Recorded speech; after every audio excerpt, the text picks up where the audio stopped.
السلام علیکم، آپ دیکھ رہی ہیں بول نیوز۔ میں ہوں شمائلہ ارشد۔ ہیڈ لائنز آپ نے دیکھی۔ بلیٹن کے آغاز میں سب سے پہلے خبر یہ ہے کہ اتحادی اپنے جنگی جہاز بھیج کر آبنائے ہرمز کھلوائیں۔ بے بس امریکی صدر ٹرمپ نے G7 ممالک سے مدد مانگ لی۔ سوشل ٹروتھ پر بیان میں کہا کہ امریکہ جلد آبنائے ہرمز کو کھلا، محفوظ اور آزاد بنا دے گا۔ ٹرمپ نے سعودی عرب میں طیاروں کی تباہی کی خبروں کو گمراہ کن قرار دیتے ہوئے کہا کہ زیادہ تر طیارے محفوظ ہیں اور ایران شکست کے قریب ہے۔ مشرق وسطی کی کشیدہ صورتحال میں بیانات کی جنگ بھی زور پکڑ گئی۔ اس بار ہدف خود امریکی صدر ہے۔ صدر ٹرمپ نے ایک بار پھر میڈیا کو آڑے ہاتھوں لیتے ہوئے خبروں کو جھوٹا اور گمراہ کن قرار دیا۔ ٹروتھ سوشل پر ڈونلڈ ٹرمپ نے کہا کہ سعودی عرب کے ایک ہوائی اڈے پر 5 ایندھن بردار طیاروں کی تباہی کی خبریں سراسر گمراہ کن ہے۔ ان کے مطابق چند روز قبل ایک اڈے کو ضرور نشانہ بنایا گیا، لیکن طیاروں کو نہ تباہ کیا گیا اور نہ ہی ایسا بڑا نقصان ہوا جیسا بتایا جا رہا ہے۔ امریکی صدر کے مطابق 5 میں سے 4 طیارے مکمل طور پر محفوظ اور فعال ہیں، جبکہ ایک طیارے کو کچھ نقصان پہنچا ہے، مگر وہ بھی جلد دوبارہ پرواز کے قابل ہو جائے گا۔ ٹرمپ نے الزام عائد کیا کہ معروف امریکی اخبارات غلط خبریں پھیلا کر عوام کو گمراہ کر رہے ہیں۔ یہ جھوٹا میڈیا دراصل چاہتا ہے کہ امریکہ یہ جنگ ہار جائے۔ ٹرمپ نے دعویٰ کیا کہ ایران مکمل طور پر شکست کے دہانے پر ہے اور اب معاہدہ چاہتا ہے۔ آبنائے ہرمز کو کھلا اور محفوظ رکھنے کے لیے کئی ممالک امریکہ کے ساتھ جنگی جہاز بھی بھیج سکتے ہیں اور اسی مقصد کے لیے چین، فرانس، جاپان، جنوبی کوریا اور برطانیہ سے اپیل کی گئی ہے۔ ادھر امریکہ نے ایران کے خاگ اور ابو موسیٰ جزیرے پر حملے کے لیے اماراتی زمین استعمال کی۔ ایرانی وزیر خارجہ عباس عراقچی نے بڑا انکشاف کر دیا۔ RT کو انٹرویو دیتے ہوئے کہا کہ امریکہ نے راس الخیمہ اور دبئی کے قریب سے ہیما راکٹ کے ذریعے ہم پر حملہ کیا۔ یہ بات واضح ہو گئی ہے کہ ہمارے پڑوسی ملک ایرانی سرزمین پر حملے کے لیے استعمال ہو رہے ہیں۔ ہم بھرپور جواب دیں گے۔ انہوں نے کہا کہ آبنائے ہرمز صرف امریکہ اور ان کے سہولت کاروں کے لیے بند ہے۔ امریکہ اور اسرائیل کا ایران پر بڑا حملہ۔ خاگ جزیرے پر فضائی حملے کیے گئے، 90 فوجی اہداف کو تباہ کرنے کا دعویٰ۔ سینٹ کام کے مطابق میزائل، بارودی سرنگوں کے ذخیرے اور بحری اڈے نشانہ بنے۔ حملے سے ایران کے دفاعی نظام کی کمر توڑ کر رکھ دی ہے۔ ادھر ایران پر مزید خوفناک حملوں کے لیے B-2 بمبار طیاروں نے امریکہ سے اڑان بھر لی۔ امریکہ کا ایران پر سب سے بڑا حملہ، خارق جزیرے کو نشانہ بنایا گیا۔ امریکی حکام کے مطابق تمام فوجی اہداف کو تباہ کر دیا گیا۔ سینٹ کام کے مطابق میزائل، بارودی سرنگوں کے ذخیرے اور بحری اڈے نشانہ بنے۔ حملے سے ایران کے دفاعی نظام کی کمر توڑ کر رکھ دی ہے۔ امریکی حکام کا کہنا ہے کہ اخلاقی طور پر آئل تنصیبات کو نشانہ نہیں بنایا گیا۔ امریکی فضائیہ نے B-2 اسٹیلتھ بمبار طیارہ مشرق وسطی کی جنگی مہم میں شامل کرنے کا اعلان کر دیا۔ B-2 بمبار طیارے خصوصی طور پر زیر زمین تنصیبات کو نشانہ بنانے کے لیے استعمال کیے جاتے ہیں۔ امریکہ اور اسرائیل کے خلاف ایران کا آپریشن وعدہ صادق 4 بھرپور طریقے سے جاری ہے۔ اسرائیل کے مختلف شہر دھماکوں سے گونج اٹھے۔ اسرائیلی دفاعی نظام پھر ناکام ہو گیا۔ سعودی عرب کے پرنس سلطان ایئر بیس پر بھی ایران کا میزائل حملہ۔ امریکہ کے مزید 5 ری فیولنگ طیارے زمین پر ہی نشانہ بن گئے۔ UAE کے شہر فجیرہ میں آئل فیلڈ پر ڈرون کا ملبہ آ کر گرا۔ بحرین میں بھی امریکی بیس پر حملہ کیا گیا۔ بغداد میں امریکی سفارت خانہ بھی نشانہ بنا، پروجیکٹائل کمپاؤنڈ میں آ کر گرا۔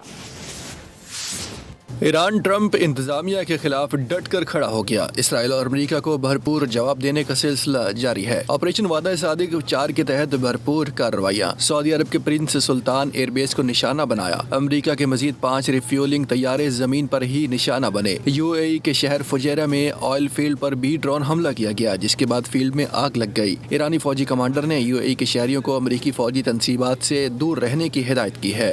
بحرین میں بھی امریکی بیس پر حملہ کیا گیا۔ بغداد میں امریکی سفارت خانہ بھی نشانہ بنا، پروجیکٹائل کمپاؤنڈ میں آ کر گرا۔ ایرانی پاسداران انقلاب نے آپریشن وعدہ صادق 4 کی 50ویں لہر کا آغاز کر دیا ہے۔ حملوں کی 50ویں لہر کا نام یا زہرا رکھا گیا ہے۔ لہر میں امریکی فوجی اڈوں اور وارننگ ریڈار سسٹمز کو نشانہ بنایا گیا۔ الدفرا ایئر بیس، فجیرہ نیول سپورٹ ایکٹیویٹی، بحرین کو نشانہ بنایا گیا۔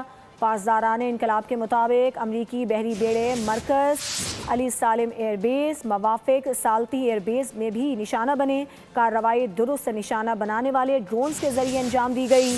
ایرانی حکام نے لوگوں کو ہدایت دی ہے کہ مقامی شہری امریکی فوجیوں کے ٹھکانوں اور ممکنہ اہداف سے دور رہیں. کارروائی شہید لیفٹیننٹ جنرل علی شادمانی میجر جنرل حسین حمیدانی کی یاد میں کی گئی.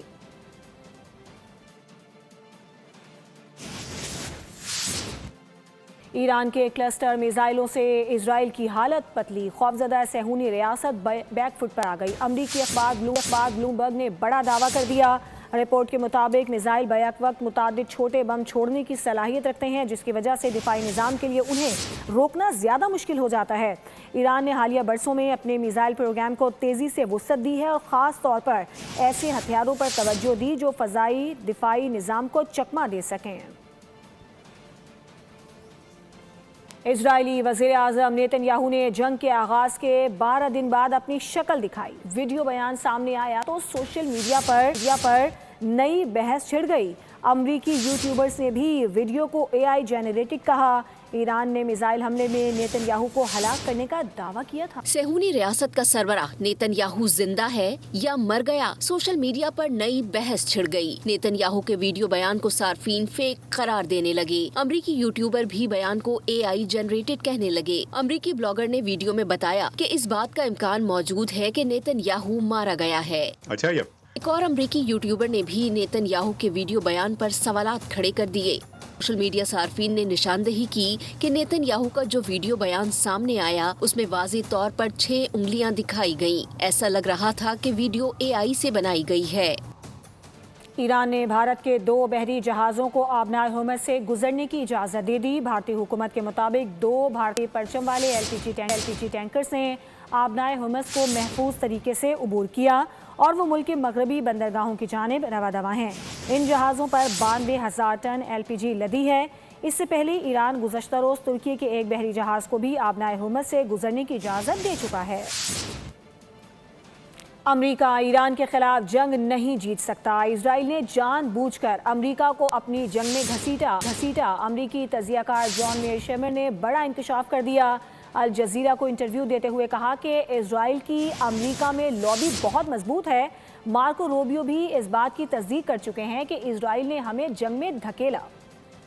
ایران کا ایک بار پھر کویت کی ایئر بیس پر حملہ. ایرانی میزائلوں نے احمد الجابر ایئر بیس کو نشانہ بنایا. ایک میزائل بیس کو آ کر لگا، 2 کو ہوا میں ہی تباہ کر دیا گیا. واقعے میں 3 فوجی زخمی ہوئے. کویتی وزارت داخلہ کے ترجمان نے کہا کہ 24 گھنٹوں کے دوران 7 ایرانی میزائل کویت کی طرف آئی، جس میں سے 5 کو ناکارہ بنا دیا گیا.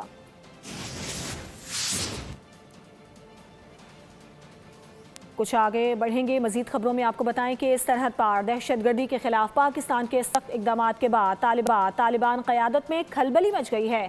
آماج نیوز کے مطابق کئی عہدیدار محفوظ علاقوں کی تلاش میں صوبہ غور اور دیگر علاقوں کی طرف منتقل ہو رہی ہیں. یہ تیزی سے ہونے والی نقل و حرکت اس بات کا ثبوت ہے کہ پاکستان کی کارروائیوں نے دہشت گرد نیٹ ورکس میں خوف اور بے چینی پیدا کر دی ہے.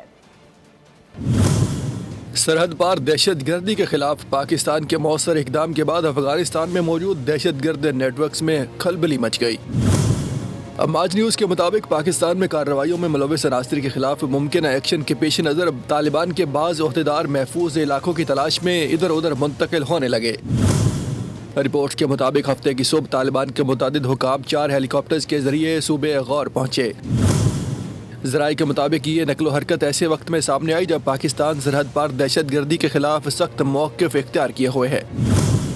اس سے پہلے بھی طالبان کے کچھ عہدیدار ہیلی کاپٹرز کے ذریعے بامیان اور دائیکندی صوبوں میں منتقل ہو چکے ہیں. مختلف علاقوں میں اس تیزی سے ہونے والی نقل و حرکت نے طالبان کی صفوں میں پائی جانے والی بے چینی کو واضح کر دیا ہے. خبر یہ ہے کہ کراچی میں ایک اور ٹریفک حادثہ پیش آیا. قائد آباد میں متعدد گاڑیاں آپس میں ٹکرا گئیں. اس کے علاوہ یہ بھی دیکھنے میں آیا کہ مختلف مقامات پر ٹریفک حادثات میں ایک بچے سمیت 3 افراد جاں بحق ہوئے اور 5 زخمی بھی ہوئے ہیں. فائرنگ سے ایک شخص قتل بھی کر دیا گیا. لاہور کے علاقے ڈیفنس میں ڈکیتی کی بڑی واردات، ملزمان فیملی کو یرغمال بنا کر 19 کروڑ روپے کا سامان لوٹ کر فرار ہو گئے۔ پولیس کے مطابق ملزمان قیمتی گھڑیاں، سونا، ڈائمنڈ جیولری اور نقدی لے کر فرار ہو گئے۔ متاثرہ شہری کے مطابق مجموعی طور پر 19 کروڑ روپے کی ڈکیتی کی گئی۔